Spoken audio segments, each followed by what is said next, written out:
Dimension of a vector space. Definition. If a vector space V has a basis consisting of n vectors, then the number n is called the dimension of the vector space V. And it is denoted by this symbol, which may be read as dimension of V. If V consists of the zero vector alone, the dimension of V is defined as 0. That is, if V is the vector space consisting of the zero vector only, then its dimension is defined to be equal to 0.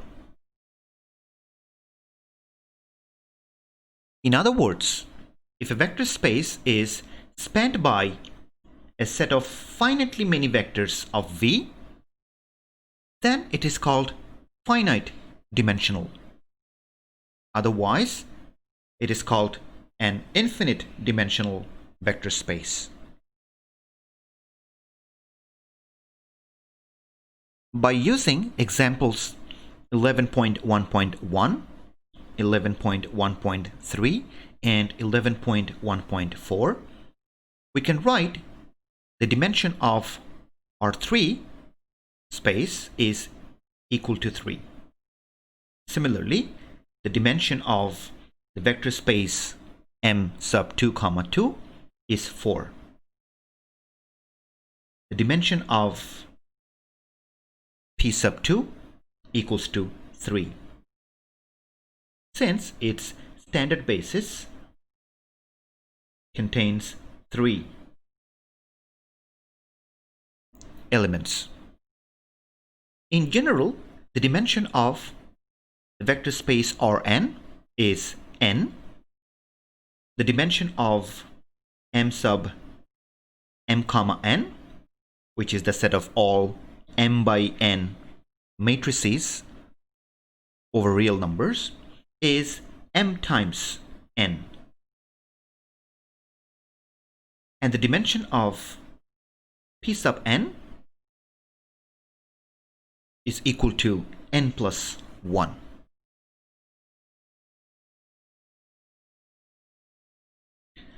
Some examples of finite dimensional vector spaces are Rn, Pn, m sub m comma n. On the other hand, C, the vector space of all continuous functions defined over the bounded and closed interval a to b, with a strictly smaller than b, is an example of an infinite dimensional vector space. Some other examples of infinite dimensional vector spaces are R infinity, P infinity. Please try to think about those spaces. Question: does every vector space have a basis?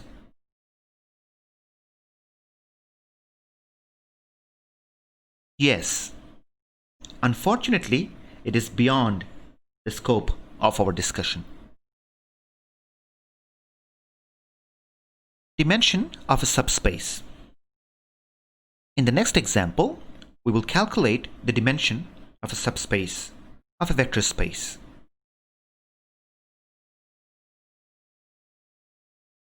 Find the dimension of the subspace W, which is a subspace of the vector space R3.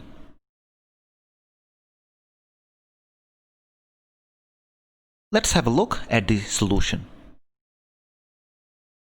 In example 10.1.1, we showed that W is a subspace of R3. To find its dimension, we take an arbitrary vector V from the space W with components x, 0, z. This vector can be written as shown here. X times the vector 1, 0, 0 plus z times the vector 0, 0, 1. This shows that any vector in the vector space W with components x, 0, z can be written as a linear combination of these two vectors. In other words, the span of the set S equals to the subspace W, where S is the set of these two vectors. Furthermore, the set S is linearly independent. To show this, we consider the following equation. The left-hand side of the equation takes this form when we replace v sub 1 and v sub 2 by the vectors with components 1, 0, 0 and 0, 0, 1. The right-hand side is the 0 vector in the vector space R3. The left-hand side of this equation can be written as a vector with components c sub 1, 0, c sub 2, which is equal to the 0 vector. This equation is true if and only if c sub 1 equals to c sub 2 equals to 0. Therefore, the set S is linearly independent. Hence, S is a basis for the subspace W. Since this basis has two vectors in it, therefore the dimension of W is 2.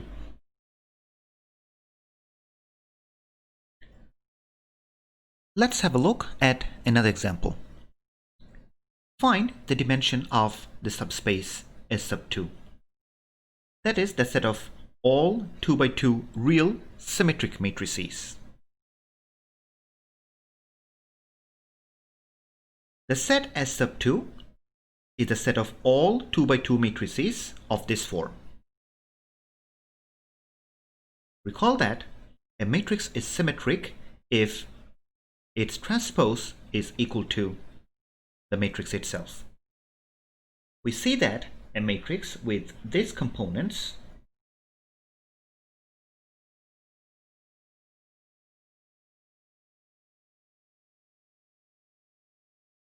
is a symmetric matrix. To find the dimension of the subspace S sub 2, we take an arbitrary matrix A from the set S sub 2 with entries shown here, which can be written as a linear combination of these three matrices. Please verify.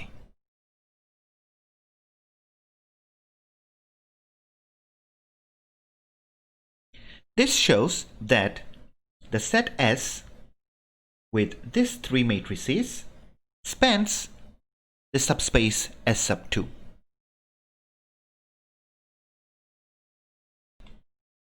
To show that the set S is linearly independent, we consider the following equation, which, when replaced by the matrices as shown in the set S, takes this form. The left-hand side of this matrix equation becomes this matrix, and the right-hand side stays the same.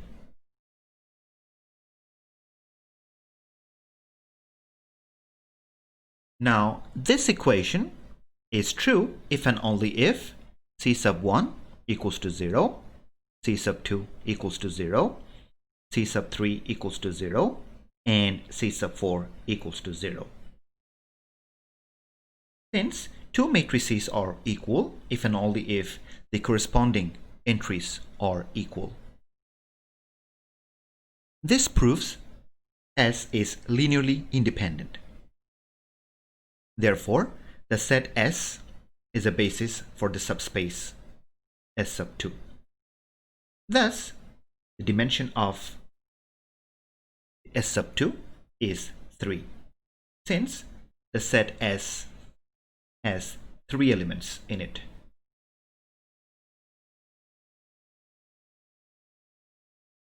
In other words, the vector space of all 2 by 2 symmetric matrices is a 3-dimensional vector space. On the other hand, the vector space of all 2 by 2 matrices with real entries is a 4-dimensional vector space.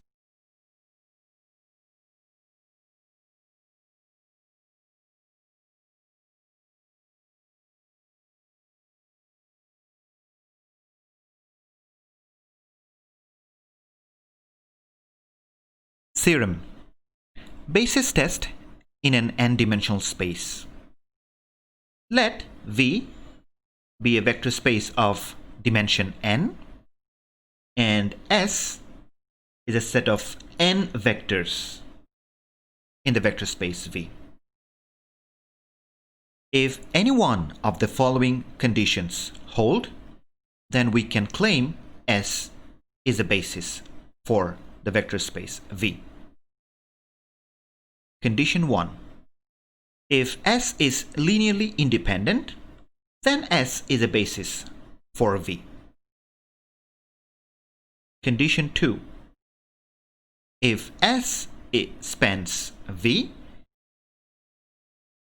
then S is a basis for the vector space V. So this theorem tells us that if we have a vector space of dimension n, which we know in advance, then any set of n vectors would be a basis if any one of these two conditions hold. The proof of this theorem is given in the appendix of this note. Let's see an example. Show S is a basis for the vector space R3, where S contains these 3 vectors. In general, to show that a set S is a basis for a vector space, we need to check if S spans the vector space and S is linearly independent. In this case, since S contains 3 vectors and the dimension of the vector space R3 is 3, so we just need to check any one of the 2 conditions stated in the theorem 11.1.3.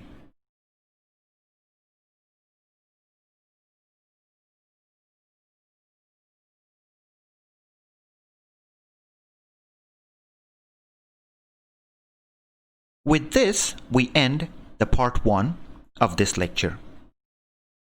Thank you.